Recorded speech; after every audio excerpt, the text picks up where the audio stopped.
Why am I not surprised in my podcast that we are revealing another atrocity coming from the House of United Nations? Truckloads of children in Africa were taken out of orphanages and dumped in the cities where they were taken away from because of abuse. And of course, the incentives came from UNICEF and the United Nations. There was a very famous study done by one of the psychiatrists at Harvard. He went to Bucharest and did a study on children in orphanages. Like, the conclusion of the study was the children are more likely to be abused in an orphanage than they are in their own family. The gangs would just knock on your door and they would just say, your daughter's now 10 and I know she needs special attention and care. I just want to know if it's okay if I protect her and care for her. I'm just asking your permission. This is the same gangs that will kill you if you say no. There's these 4 kids that need help. They're like on the streets, they've been abandoned, they're in the war zone. If you don't take them, they're gonna die. Okay, I'll take them. This is one of the biggest problems of society today, that the darkness is so dark and it's so pervasive everywhere, and we are not courageous enough to face it and to look the truth in the eyes and call it out and then put these people away.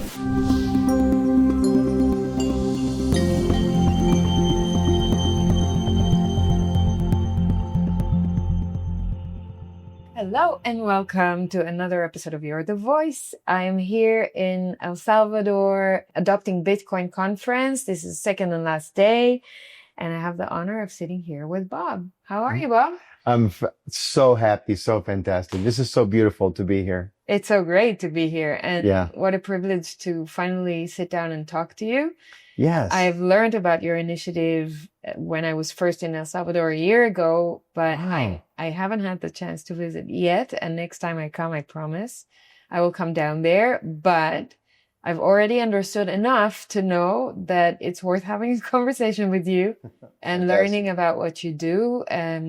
Because I think people need to be exposed to your mission.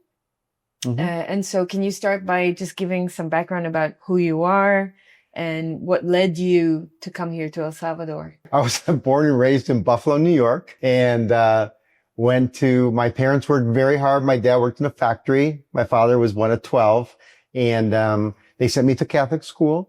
I went to St. Andrews in Cardinal O'Hara. I went 12 years to Catholic school. Was sure I was going to be a priest for the longest time. Really? Yes. Wow. And then I realized, You got priest just in the previous interview as well. Really? Yeah. Wow. I was like, I had sent away for information from the Maryknoll missionaries. I was ready to go to South America, to be like a missionary priest. And then, this crazy thing happened that happens to teenagers. It's called like puberty and stuff. And so it's like, oh my gosh, wait a minute. Abstinence. I think I understand it better now. And so I was like, okay, no, my calling is to chase girls, and it's not to be a priest. And everything changed, right? And so, I grew up, and I did eventually really connect with God through a girl. There was a young girl in our neighborhood named Bonnie McKinstry, and she was so cute, and she invited me to this place called the House of Life, right? And so is this crazy? The House of Life in Buffalo, New York, on Delaware Avenue in Buffalo, New York. Hold on. Did that give you the inspiration to call? Yes. Yes. So I've been praying for a long time. What do I call the mama and baby shelter? And one day I just woke up in the House of Life. That's it, because the House of Life is where I really like. So Bonnie took me there, and they were the coolest guys, right? This is back in the late 60s, early 70s, right? Where, the hippie movement was cool, motorcycle guys, Easy Rider, all that kind of stuff. And so at the House of Life, there was all these really cool dudes with long hair, and they were all part of the Jesus freak movement out of California, out of, San Francisco, Haight-Ashbury and stuff. There was a huge movement, a spiritual movement in the United States. And with Arthur Blessed and all these guys. And these guys were from that movement. They came up there and they started the House of Life, right? And so I started going there. We were like, and it was like, sitting on the floor with, no shoes on. And we were like having communion and stuff and reading reading the 1 Corinthians 13, which is about love, about how love is patient and kind and everything. And while I was sitting there, I just like got overwhelmed by God. I mean, I don't even know what happened. I just like fell on the floor. Like God, the creator of the universe just said, oh, you want to know what love is? I'll show you a little bit. Well, it's like, you can't even handle it. God is the love of God is so big that, he can't reveal himself completely to us. I think we would die. Probably. Yes. When you look at the stars, when you look at everything that God has done, it's like, I think the vessel is not prepared for that frequency. Exactly.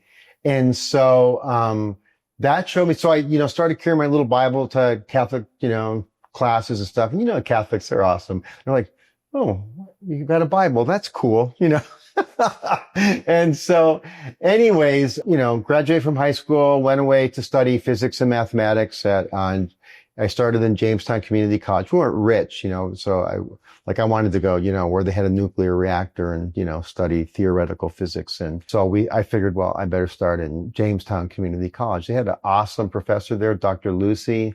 She was very inspirational. And then I just realized that if you're a theoretical physicist, there's not a lot of work to do. And I realized I'd have to go to school and get my PhD, and just finances and everything else. I just you know what? I just want to make a lot of money and have a really cool car. That was my next goal in life, right?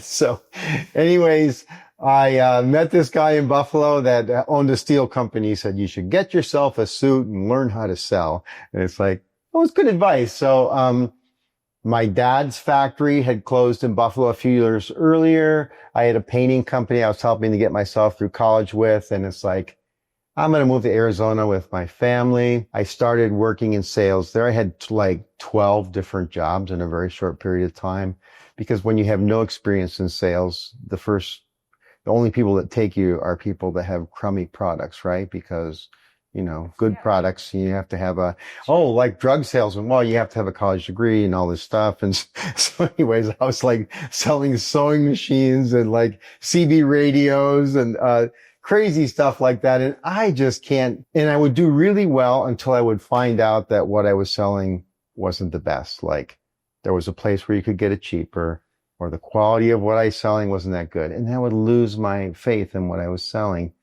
And so eventually I ended up with a company that sold snacks and stuff.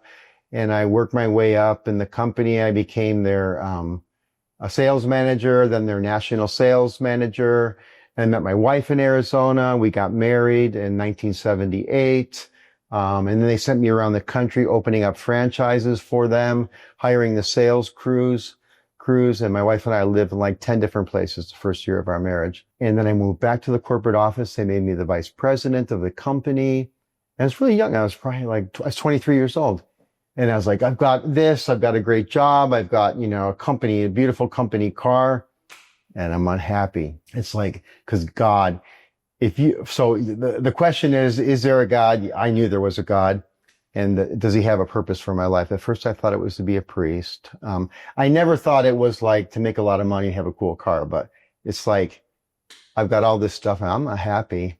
Got a beautiful wife. And it's like, there's a purpose for my life. So I started fasting and praying. Thank God they didn't have a cold plunging back there. I probably would have started cold plunging. I will not do cold plunging. So anyways, don't invite me. Okay. Anyways, never say never, right? So maybe one day I'll do a cold plunge. Staying open. Yeah, I'm staying open. Okay. I'm grounded. So anyways, I started fasting and praying, and I get this download. That was before downloads. Like we're talking like 1978. There is no such thing before downloads. It always existed. Just maybe it was popular and people weren't talking about it, and there was no internet. There was no internet, no computers. There was the IBM, but you didn't download. I bet you it's not the first time God has spoken to people. Exactly. Before it was in dreams. It's written in the Bible. Absolutely. Dreams and visions. And so I have this vision. I'm sitting at my desk. I have this vision from God, to find children that need the help the most, to give them food, clothing, and shelter in a loving home environment, to give them occupation and give them training and education, occupational training so they can care for themselves one day, and to do everything in God's name. And so that's when you're 24? Yeah, 24 years old. And so I grew up in Buffalo, New York, right? And so I didn't really care about kids. They're like, if I had a girlfriend, like the kids were like these, like, don't touch me. You know, I have these really cool white pants on, you know, and like they're sticky, they're dirty. And so anyways, I have this vision, right? So God does a download. He does a heart transplant on me, like, because I didn't care about kids. I told everyone else, I just had this vision from God. And it's like, wow, that's cool. But I mean, they didn't have it, so it wasn't as cool for them as it was for me. So I drive home and I see a child cutting grass, you know, in front of my house. And I'm like moved to tears. And like, I think I had cried like when I was a baby. In Buffalo, you know, it's kind of a tough place. And so you never, if you're a guy especially, you never cry. It's like, I think I cried when I cried as a baby. I cried when my dog died. And I cried when I got the download from God and saw a child. Wow. It's like, what is going on? You know, so a heart transplant. And so it's like, oh, wow. And, you know, so I told everybody, told my wife, they're all like, oh, that's cool. And I'm like, okay, now what? You know, so that would have been like 1979, let's say. So I married my wife in 78. And my father-in-law wouldn't come to our wedding because he was like, I'm going to die on the ground. I'm never going in a plane. So in 1982, I came to El Salvador and landed at the airport, you know. Why did you come? Ever find yourself needing cash but refusing to sell your Bitcoin? That's real life for many Bitcoiners. Because most Bitcoin sales aren't financial decisions, they're liquidity decisions. And that's exactly what Ledn solves. Ledn is the global leader in Bitcoin-backed lending. They've issued over $10 billion in loans since 2018 with a perfect track record for protecting client assets. Here's what makes Ledn different. With their custodied loans, your Bitcoin collateral is not lent out to generate interest. No credit checks, no monthly payments, and no penalties for early repayments. You apply in minutes and you repay whenever you want. Ledn also publishes proof of reserves reports every 6 months with full transparency. So if your capital is in Bitcoin, but your expenses are not, you still have options. Ledn lets you unlock liquidity without selling your Bitcoin. Learn more at ledn.io/Efrat. That's ledn.io/Efrat. Your The Voice is brought to you by Trezor, the original Bitcoin hardware wallet company pioneering the development of self-custody for crypto assets since 2013, empowering individuals with an open-source device, enabling beginners and experts to easily and securely hold their coins. I find my Trezor super easy to use and recommend it to my friends and family. Enjoy my 5% discount on Trezor products by clicking the link in the show notes and using the code EFLAT. To meet my father-in-law. Okay. So your wife was Salvadorian? Salvadorian, yeah. So she was an exchange student. It's another story. Like, you know, in Buffalo, like there's mostly Irish girls, Polish girls, African-American girls and stuff. And it's like, we never met any Spanish girls, you know, but we had heard there's like these Amazon girls, right? From South America, right? So when I first met my wife I was working at a business college, sales in the business college. It was a private business college.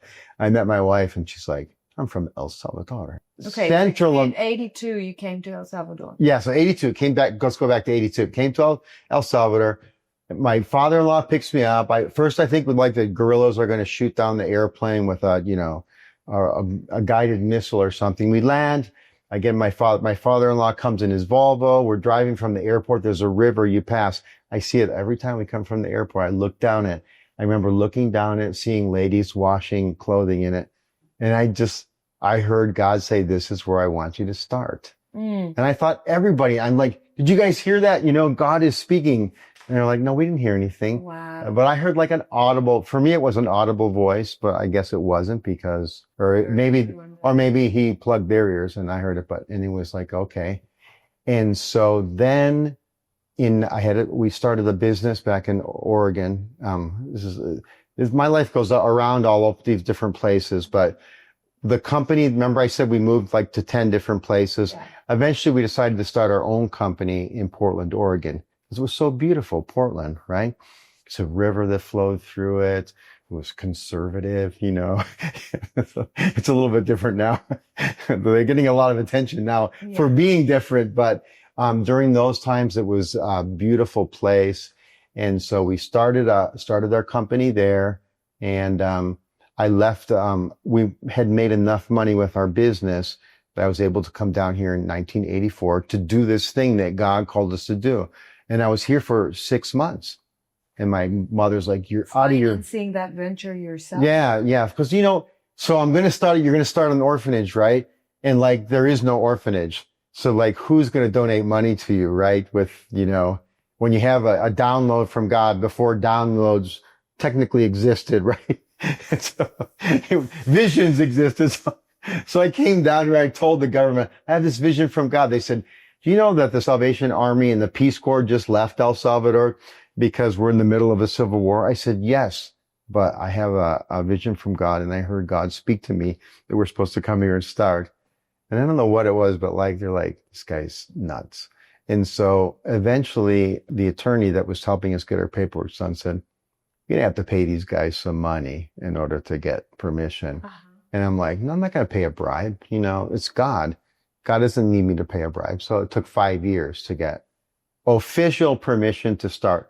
We were helping kids, but unofficially then. Okay. Like kind of volunteers in the middle of nowhere. And 5 years you got a permission? 5 years we got permission. So 1989 we start. And then they give us one boy. We're in San Miguel, right? And so we're just like in the middle of the war zone. And they give us one kid, and they're watching us. And then all of a sudden, hey, this guy's taking care of kids. So there's these 4 kids that need help. They're like on the streets. They've been abandoned. They're in the war zone. If you don't take them, they're going to die. Okay, I'll take them. And then, you know, there's 2 more that, you know. And as it started coming, you had no problem, like, okay, like, for you, that's it. That's what I'm doing. So God called me to do. Yes. Okay. And no donors, just money from my business. And your wife doing that?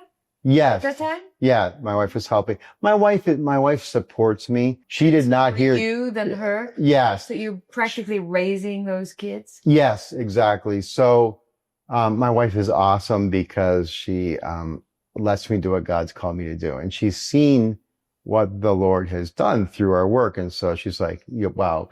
I did not receive the calling he has, but I'm his wife and I'm going to support him. So she lets me do all this stuff. Right. We've been married 47 years now. Wow. So yeah. So, anyways, we get 1 kid, 4 more kids, 2 more kids. And I'm like, and I realized, oh my gosh, we need another home. So we got another home in San Miguel. And then I'm late. And then the government keeps calling me because they're in the middle of a war. Kids are being abandoned everywhere. And so I formed a board before that, and the board said, Bob, you got to stop, man. You don't even have enough money or from your company to do this. And let's just raise these first 28 kids. And so we did. Now there's a doctor who works in the Hospital Zacamil. What's really amazing is none of those kids have abandoned their own kids or abused their own kids. And so it's a cycle, breaking a cycle. It's not easy. God, yes. It doesn't happen just like helping someone on a short-term basis. You literally have to take somebody in, and breaking a cycle is not easy, but you can do it. You can do it. So some of those kids are like 45 years old now. They're old, huh? Wow. Yeah. And so I always joke with them, you're really old, 45. So anyways. And they still come to visit? Oh yeah, still like, with Facebook and Instagram and, nice. You can follow everybody everywhere. What's the average age that they would leave?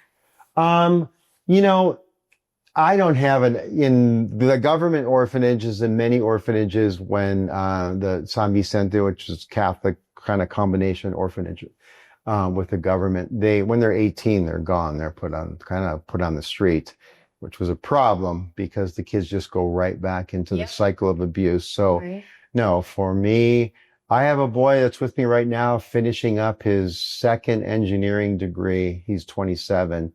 He'll be 28. He'll probably... So you say whenever they want to leave, that's when... Okay, so they're in protective custody till they're 18. Mhm. Then, 18 comes and I tell them, that doesn't mean anything other than, now you have more responsibility. Now you need to be a good example for the little ones. You got to continue. Nobody is stagnant here. I don't believe in, there's no victims and there's no stagnacity or what. I don't know how you say it, but stagnation. That's I can't it. believe I'm teaching you an English word. Okay. No stagnation. We don't have it. I don't allow it. We're moving forward because we've been blessed to have all these opportunities. And so we have to take advantage of them.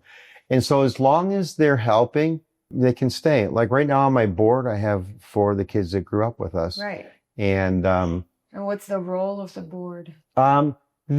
We have our board meetings and they help me run what we're doing here. I'm getting a little bit older myself. So the operations I'm turning over to my staff and the kids here, at the House of Life. One of the girls who who was terribly trafficked and had the most beautiful baby girl. She's on my staff now. How old at is she? 18. She just turned 18. She got her 9th grade equivalency and she's she wants to be on staff. She wants to make money to help care for her baby instead of just receiving. And she's starting to study for her GED. And so the greatest resource we have, in fact, anybody who runs an orphanage or a home for children, if you take out your 18-year-olds, you're taking out your greatest resource, because when the little kids come in, when one of these kids comes in, they don't believe anything an adult has told them. They've been lied to. Yeah, there's no trust. Yeah. They haven't trusted their own parents, their own relatives, their own grandpa, their own primos or cousins or whatever. And so they come in but what they do trust is the other kids. It's like, okay, is there food here? Do you get food? Or yeah, we eat like 3 times a day and we have snacks too. And it's like, and we get to go to school. Really? Yeah. Like, not just any school. If you're really good and you study hard, you can go to like bilingual schools. And like, okay, so do they hit you here? No. Does anybody like molest you? Yeah, hit you. Or do they touch you here? Does anybody, no. This place is love. And they're like, wow. And so your kids who are 18, the younger ones look up to them. They see them. Yes. They're the ambassadors. They're the ambassadors. And when they're 18, if they're really doing well, like I let them go to driving school, they get their driver's licenses and they can have a cell phone. None of our kids have cell phones until they're 18. Mm-hmm. And then they can't even if they don't have a job, what's the point? First off, you can't afford a cell phone. And secondly, you can't afford to to get internet service on. There's no point, right? Yeah. So sure. That's what we do. Yeah. And so, anyways, that's how the kids grow up and that's how they live with us. How many kids today are in the house? So we have 49 kids right now. We have 18 girls in the girls' home. And these guys are 18. Yeah, these are 4 of the 18 here. Yeah, we have 4 of them with us. Yeah, they're observing. Yes.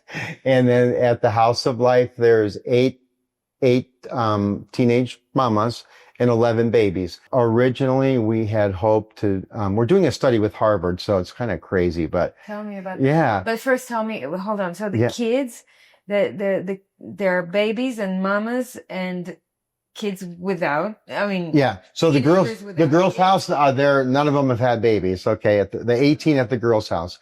At the House of Life, which is like you said, what? You went to the House of Life? Yes.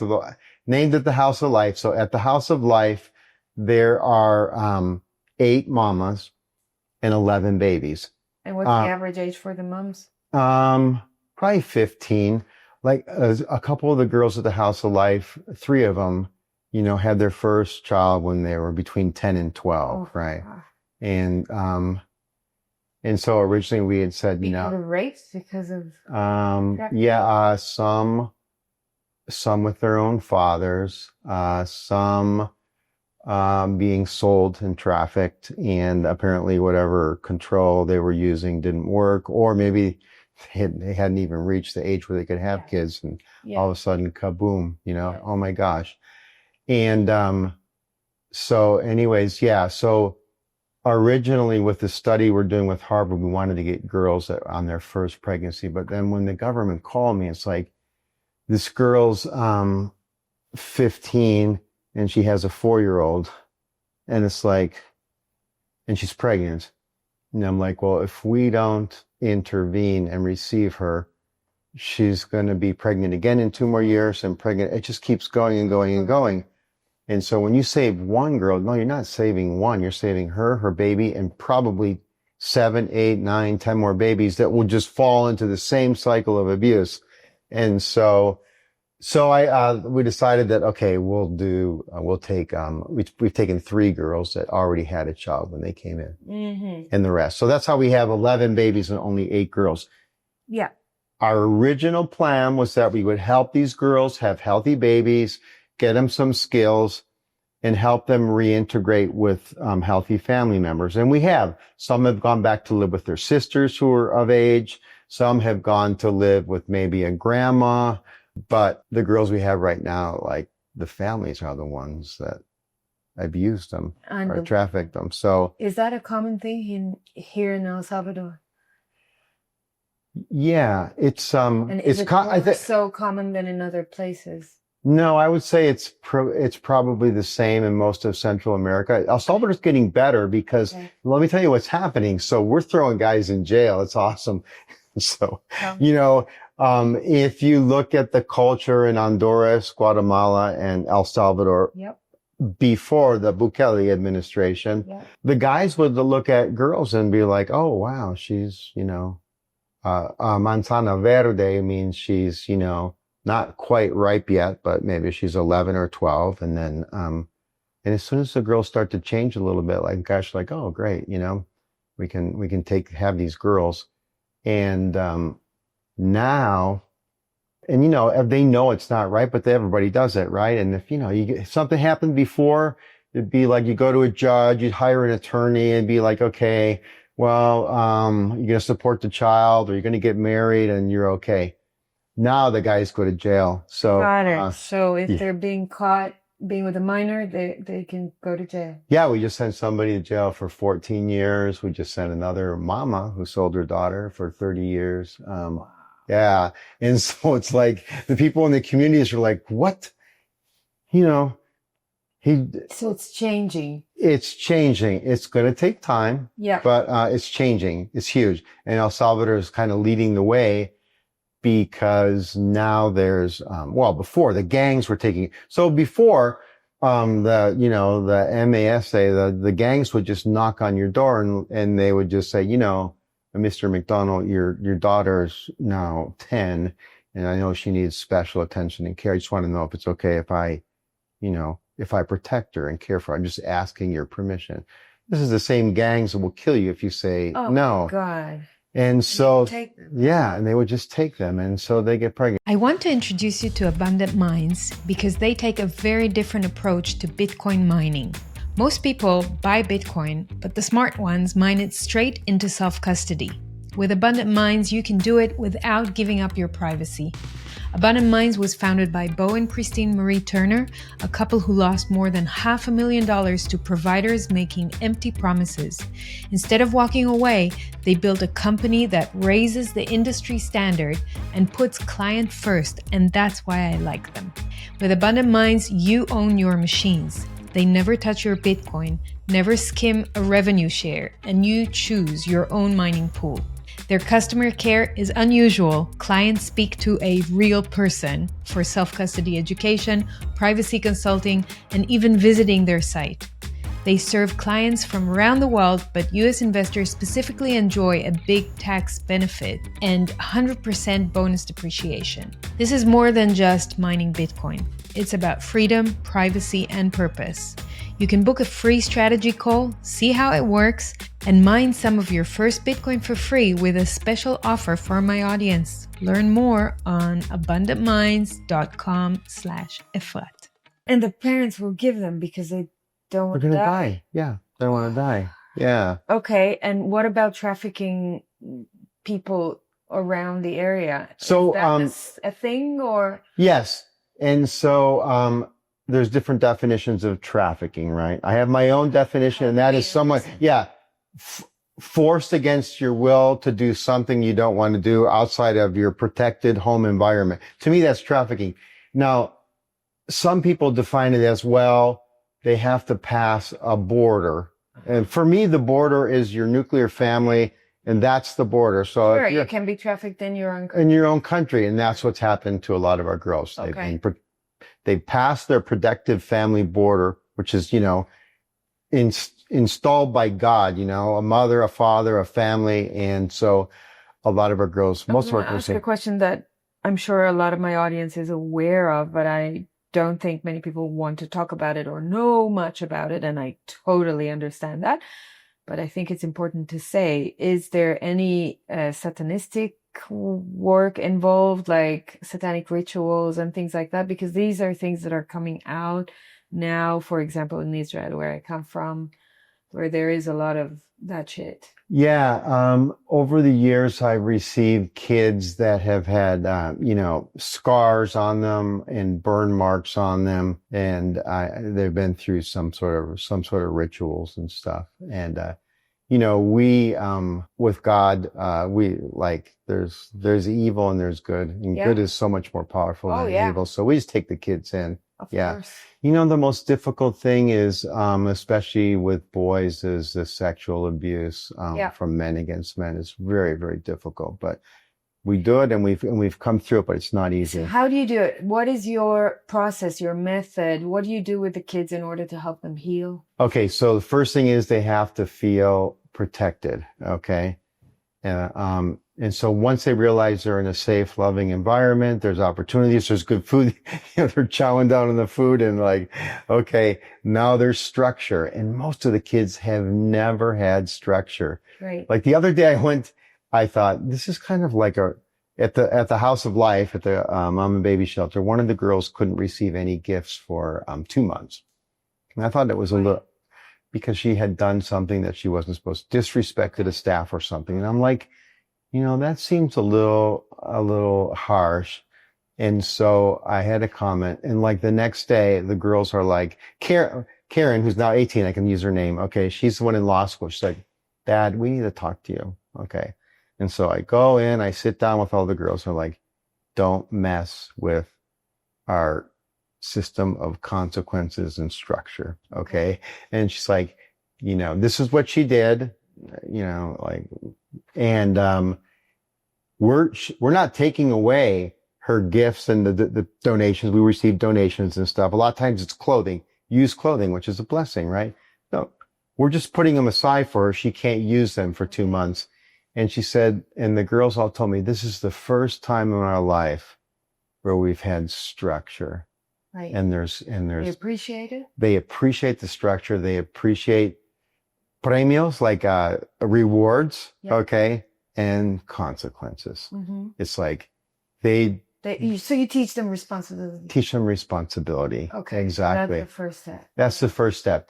And then we put them in school and through positive motivation and love.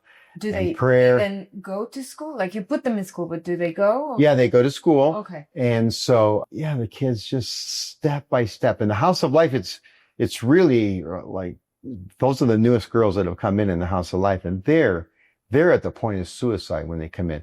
We use I can't remember the name of the test right now, but the people from Harvard gave us some of the different tests we use for evaluating the girls. Yeah. They're at thinking of suicide on a daily basis. Okay. I'm pregnant. Nobody's helping me. I'm on the street. I'm hungry.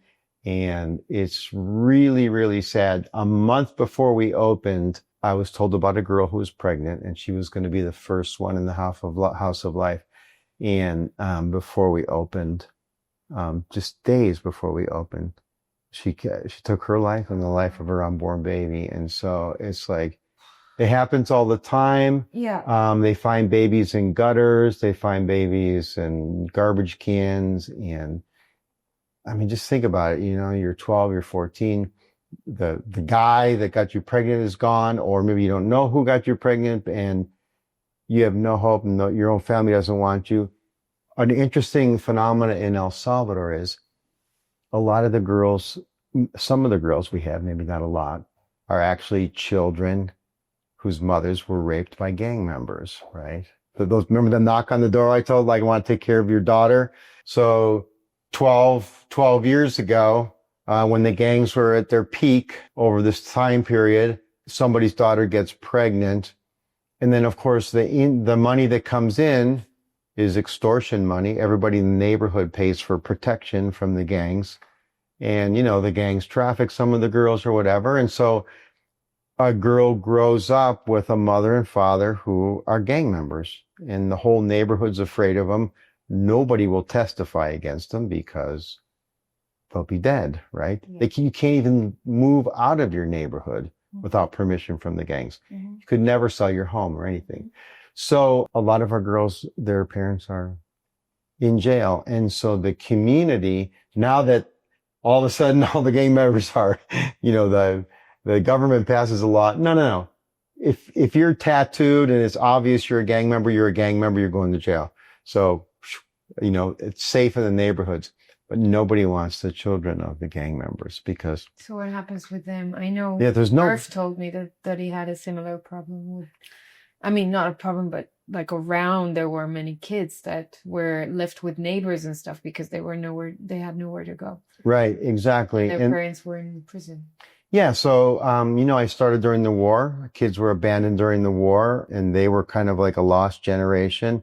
And now we have the children of gang members that are in the same situation. That's why they need to come to us and to homes like us so that they can have a chance to move How forward. many homes like you exist in El Salvador? There's not enough. There's less than half that there was 10 years ago. There's right now there's about around 900 kids. Imagine a country of 6 million people. There's only 900 kids in protective custody. Most of the homes have closed. What happened is, out of Harvard too, there was a very famous study done by one of the psychiatrists at Harvard. He went to Bucharest and did a study on children in orphanages. And in Romania and that area of the world, it's like the worst orphanages in the world, right? And so the conclusion of the study was the children are more likely to be abused in an orphanage than they are in their own family. And so UNICEF and all the United Nations, the stuff that the United States supports through USAID and stuff like that, they started paying and incentivizing the governments of third world countries in Africa to send the kids back to where they were born. You know, and there was this romantic thing that, you know, children have the right to be in the mud and the dirt where they were born in their communities and stuff, and to be, you know, raped by the same people that raped them from before. And I've had people. Hold on, why would they do that? Because this whole perverted philosophy, because of this Bucharest study, that was the major thing that started it. The whole United Nations shift was get kids out of orphanages because they're being raped. Because they were basing their conclusions on the worst orphanages in the world. Yes, that's exactly right. They took that as the how do you call it, the reference point. The reference point. And said everyone is probably like that, like those set of orphanages around the world. So we need to do something. That's exactly right. That's insanity. It's insanity. Yes. In fact, in the future. Why am I not surprised in my podcast that we are revealing another atrocity coming from the House of United Nations and all these NGOs? I mean, this is exactly what's happening in so many areas of life, that the United Nations, which was supposed to be an organization born after the Second World War in order to make peace around the world, is just creating more and more damage. That's absolutely right. It's unbelievable. And so that, in fact, you need to interview Dr. Alexandra Harrison from Harvard. She's doing our study with us. She has all the information, all the studies, and everything that happened because of this. And is she critical about the Very, very critical. Oh, very, very critical. Love Yeah. to interview her. Yeah, we're working together. Let's do that. She's been down 7 times training my staff about building babies' brains and trauma therapy for teenage girls and stuff. We're working What's together. her field of? She's a world-renowned child and adolescent psychiatrist. Sounds great. Yeah. Yes. Harvard Medical. Yeah. So truckloads of children in Africa were taken out of orphanages and dumped in the cities where they were taken away from because of abuse. And, of course, and it was Dumped into where? Yeah, dumped into Just the same. the streets. Yeah, in the streets were the same communities where they're from. And of course, the incentives came from UNICEF and the United Nations.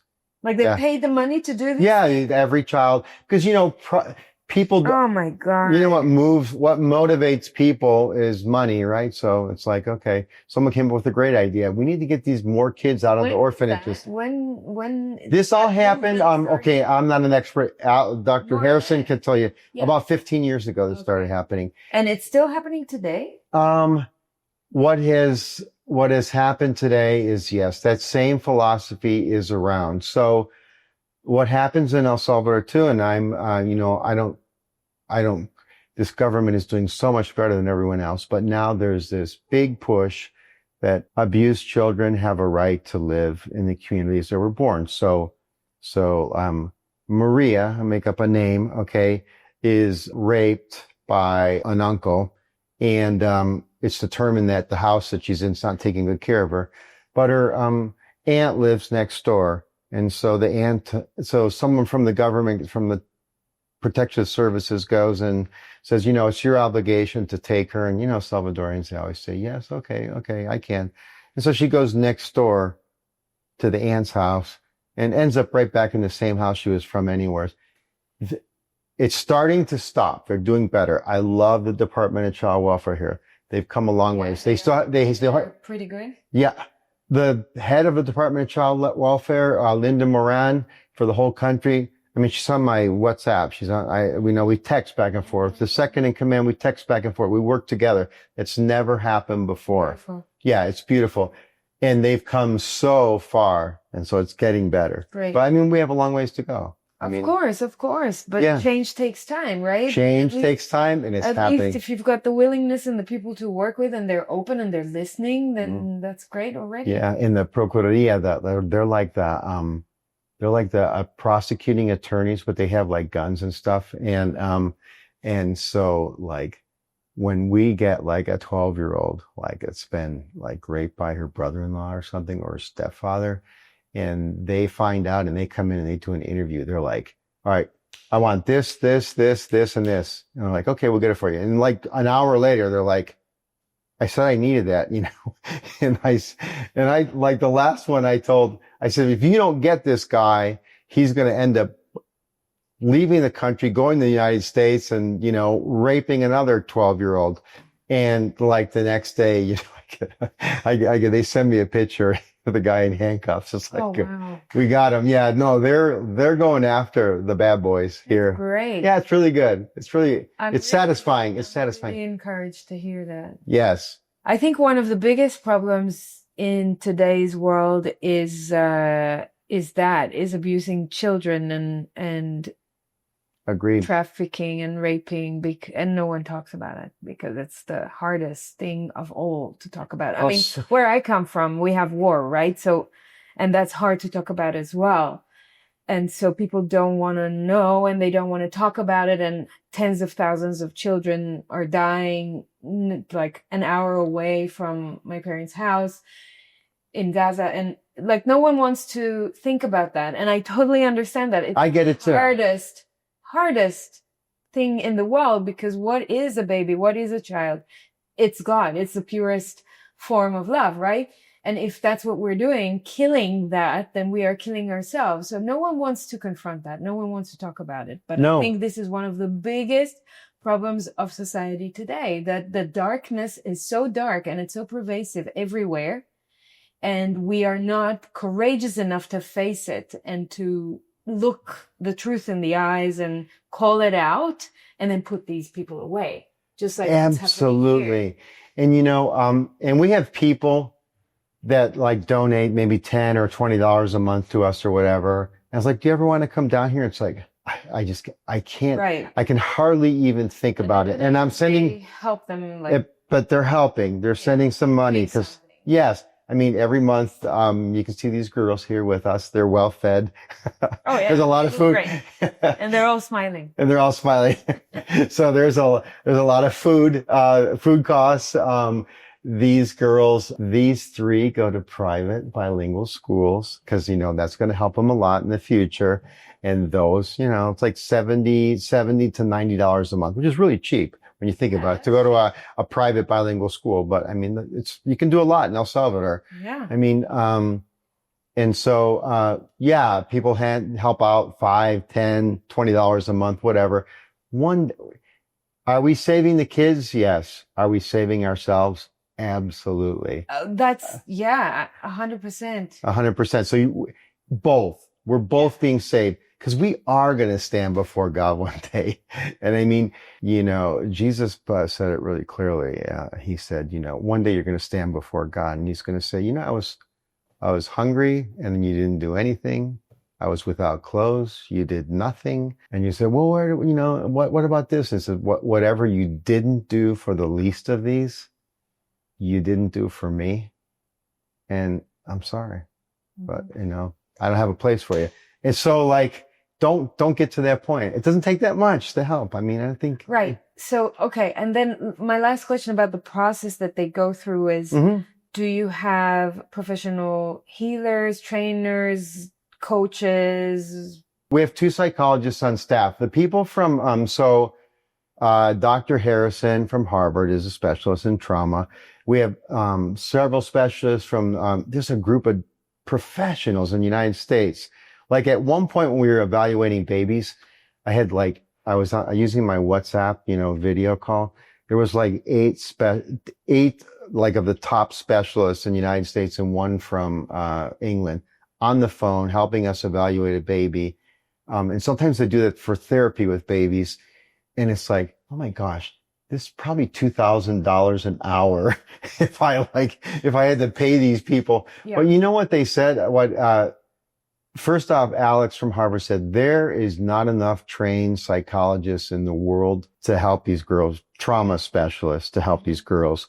And she said, and if there was, you couldn't afford to pay them, because, hourly rates and stuff. But she said, the fact that you're giving them a protected environment, the fact that they have formed a sisterhood at the House of Life, like one of our girls in law school, the other girls breastfeed her baby while she's in class, And so these are the kind of things that happen at the House of Life. And the fact that now they have hope for the future. We didn't talk about this, but the girls have a chance to have their own home one day too, thanks to the Bitcoiners. But, we'll get to that. Yeah. And so what she said is that, therapy once a week, if the girls go back to the same unprotected environment, what you're doing by giving them a protected, loving environment where they feel safe and loved in a positive environment. We do Bible study. We get into the Word of God daily. They go to church on Sundays. There's people that come and do, workshops with them and stuff. They said, this is the best. This is as good as the best trauma therapist is donating her time and you go once a week or once a month to see her. Yeah. Interesting.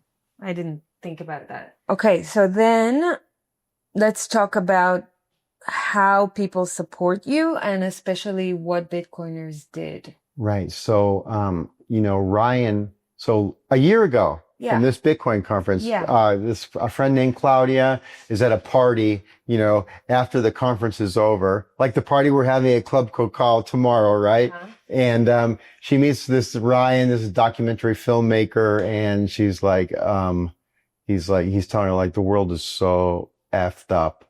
You wouldn't believe I've just been at 20 different holding facilities at the U.S. border for trafficked children. They're jumping across the border. And he said they're like beating kids. It's the U.S. government spending $700 a day on each child. Plus there's another 150 that's for some kind of food stipend or something. He says $850 a day. And so Claudia said, no, I know someone that is actually taking care of kids.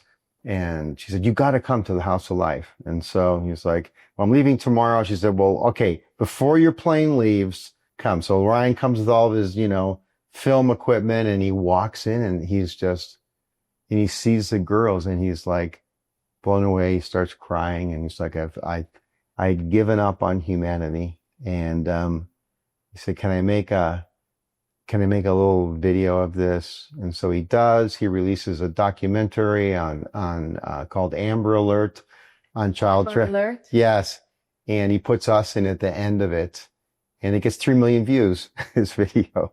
And it was good because I was like running out of money. That was last year, a year ago. Yeah. Okay. So the film is relatively new. So people. Yeah, it's been out. Yeah, it's on Twitter. It's Ryan Mata Media as Amber Alert. Yeah. Yeah. And go on. Yeah. Yeah. So the movie's there. Yeah. So all of a sudden, all these Bitcoiners like start hearing about us. Claudia keeps telling people, going to parties, telling the people, and they start coming. In El Salvador has been like, since the conquistadors came here and like raped and pilfered the Indians and, started the third class, half white, half Indian. And, they've been told no their whole lives. And then, 14 families at one point owned most of the land in El Salvador. And everybody had this, attitude like, may I step in here? May I come in here? People are used to saying no to people. It's like they shake their fingers like this, and they're beautiful people, Salvadorians. They're humble, but they take nothing for granted. They're not victims. They work hard. But the Bitcoiners they're like, oh no, I couldn't do that. I'm not from a wealthy family or whatever. And the Bitcoiners are like, everything is possible. You can do this. And so they're like an influx of positive energy from God sent to El Salvador to make it a beautiful, positive place.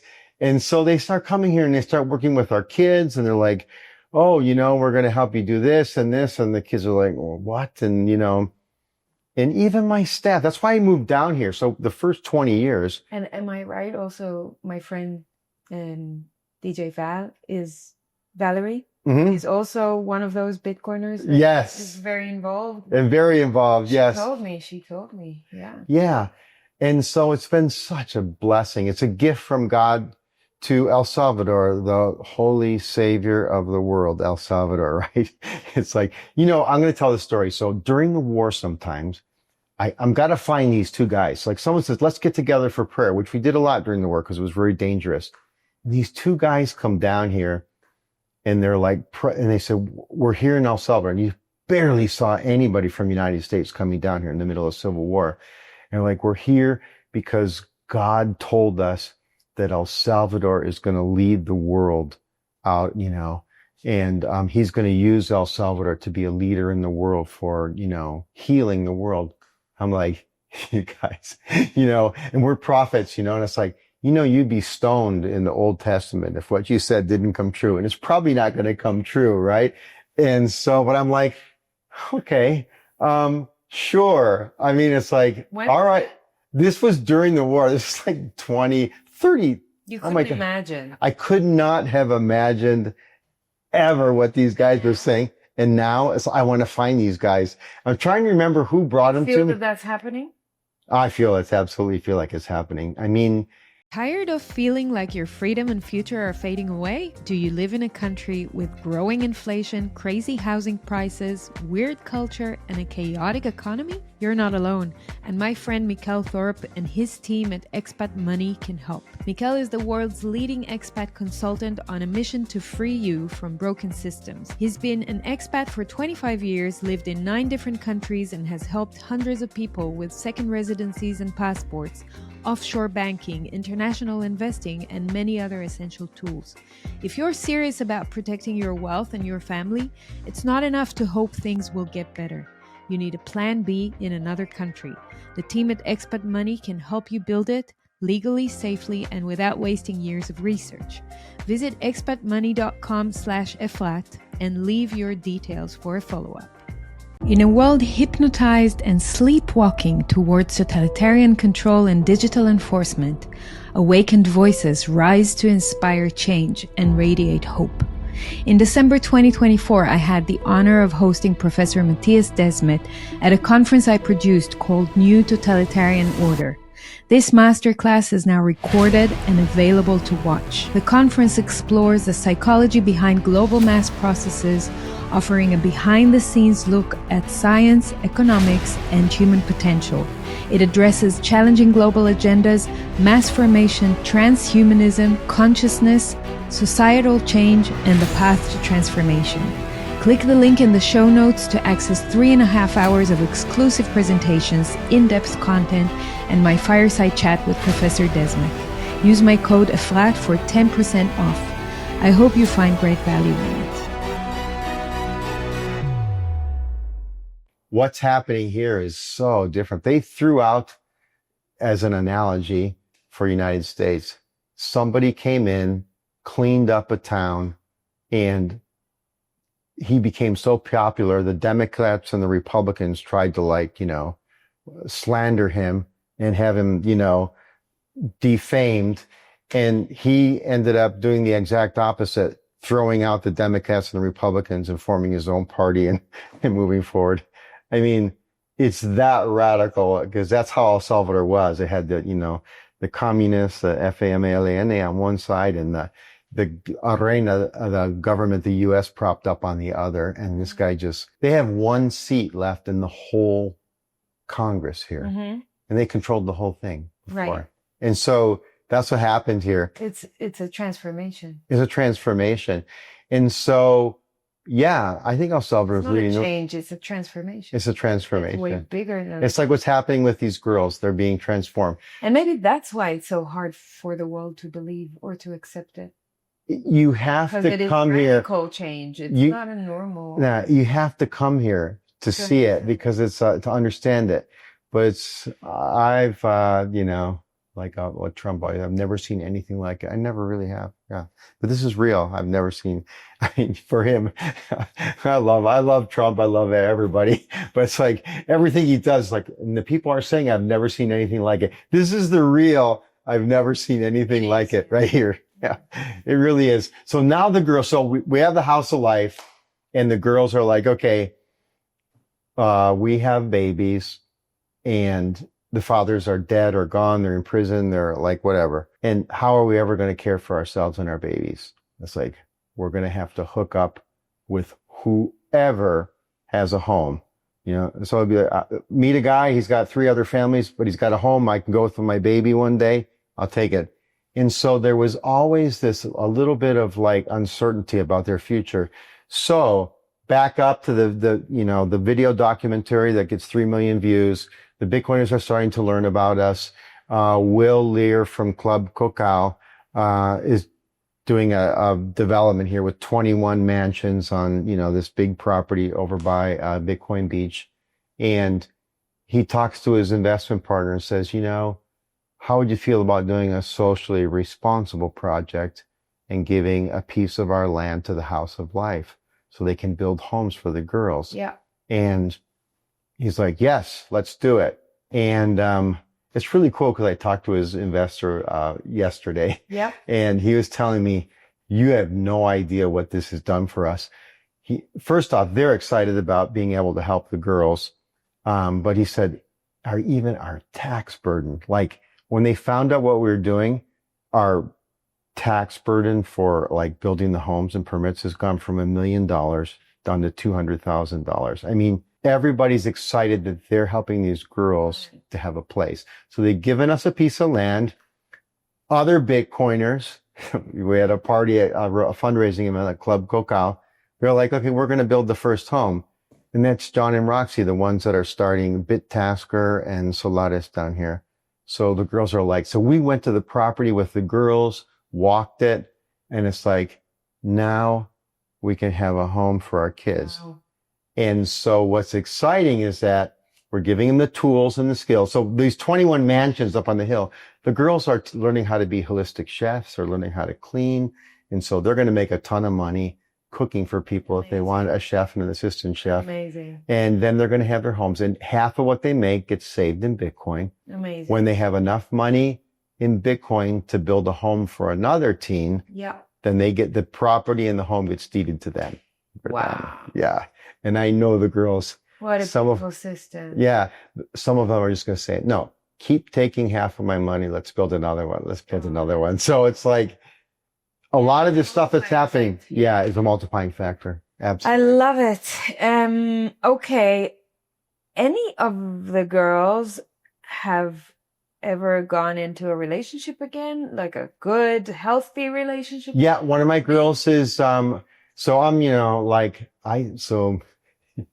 they're really awesome. Like if they're 18, no boyfriends before 18. Well, obviously they're in high school. So that I think some secret stuff has happened. How come you're writing like Juan all over your skin and in your books and stuff? I mean, I was a teenager too, right? So, but there's no going out, nothing else in it. Yeah. Mm-hmm. So, when they turn 18, they can officially present to boys. And I just, I try to be as loving as possible, but I just let the boys know that, the girls have grown up in a home that some people call it an orphanage. It's not.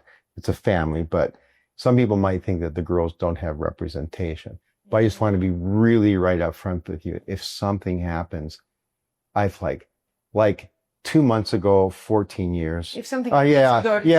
It's like, 30 years. Yeah. So if you were to do if you were ever to give them alcohol, you can never touch them. Right. And if they haven't been drinking, if you touch them and they haven't given you permission, then I'm going to get you. And I have all these contacts in the police. And they know it. I've scared quite a few men away, but it's like, but they do, like some of them do have boyfriends or. And if they meet somebody good, I'd be like, it's so hard to find a good guy. Yep. You either marry that boy, don't even, Okay. Good. Good. So it can happen. Oh, absolutely. We're open to it. Oh, and so what that means is I have like 40 girls right now. I've got I need help, man. Can you imagine paying for 40 weddings? But fortunately, they're not that as expensive down here. Okay. So that is a good segue then. How can people support you? Okay. So, our website, right? micasakids.org. As everything you can donate in Bitcoin and all different ways. But, you can come down. You can bring a team down. So Rotary Club, your church, you want to come down. We have lots of projects people can do. That's a blessing for us. A lot of people that donate to us have actually been here, seen it for themselves.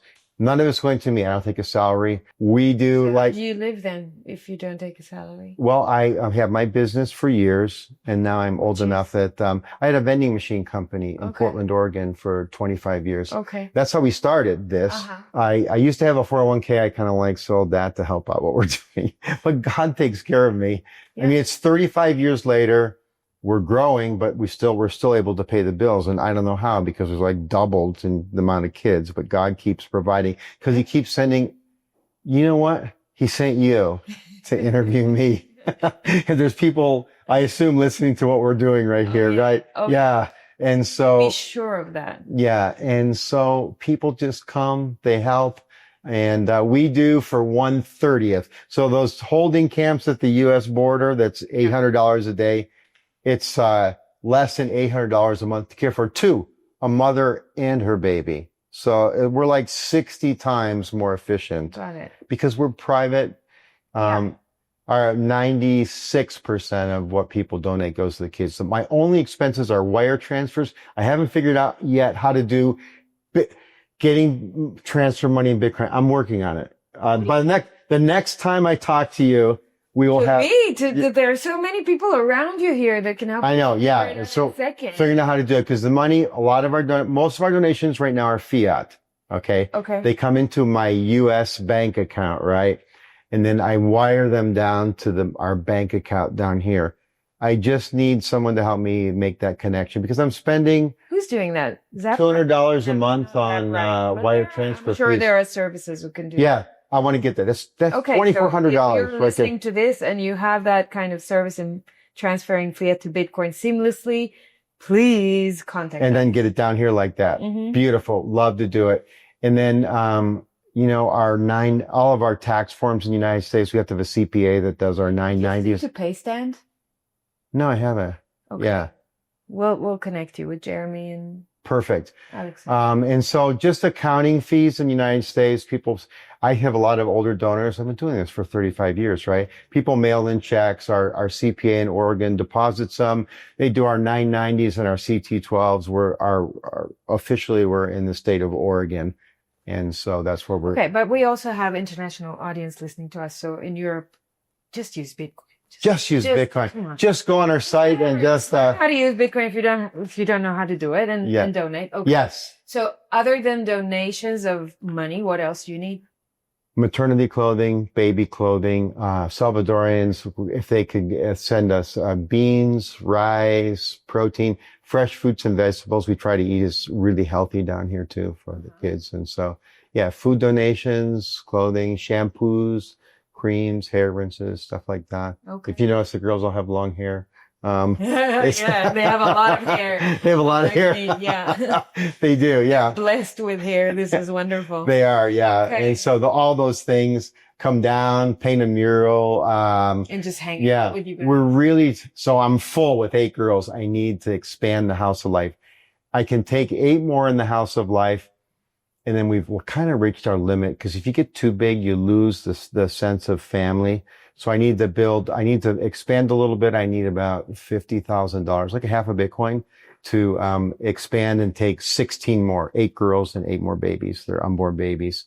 I would love that out of this episode, we will get that 50,000. Oh, that I would love it. be That would be amazing. so beautiful. And then we could come You'll keep and track and you'll let me know. I if will. that I will happens. let you know. Awesome.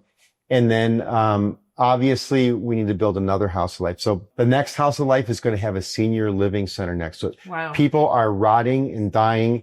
The baby boomers are rotting and dying in assisted living and nursing homes in the United States. And they can't even go out and go for a walk because some of them are in the inner cities and it's too dangerous. Their families are spending $7,000, $8,000 a month to care for them. They could come down here for half of it and they could volunteer and help and take care of these girls and their babies, learn Spanish, take yoga classes, and have a purpose for their life. They're going to live a lot longer. And every month they're going to put $3,500 in the bank account so their families can come down. I think it and can visit really them. change how people experience the end of their life, which is for most people, it's a very tough period of their life, and they can really fulfill themselves with hope and purpose. Absolutely. Right? 100% agreed. That's our next beautiful project. vision. So yeah, it's going to happen. Well, Bob, God sent you to do this.